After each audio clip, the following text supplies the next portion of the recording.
Mousse sculpture gel, thixotropic gel, gel nail extension and construction. Prepare the natural nail plate. Shape, precisely buff, clean, and degrease using salon nail prep. Apply tape bond and wait approximately 30 seconds. In case of a problematic nail plate, use primer acid. Apply a small amount of build gel base, rub into the nail plate using a gel brush. You can replace build gel base with mega base or boost base.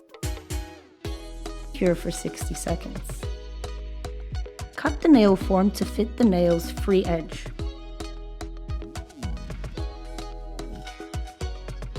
Apply a small amount of mousse sculpture gel onto the nail form.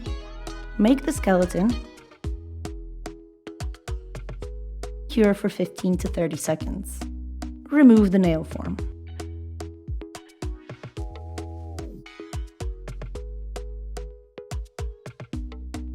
Apply the second layer of mousse sculpture gel.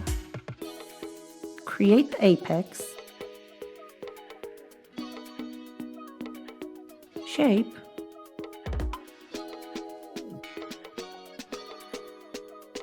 Cure for 60 seconds. Wipe with an alcohol-based liquid. Correct the shape using a nail file. Buff, clean, and degrease. Finish off your planned manicure with a hybrid top and cure for 60 seconds. You can also finish off your manicure with your chosen hybrid color and top coat. Mousse sculpture gel.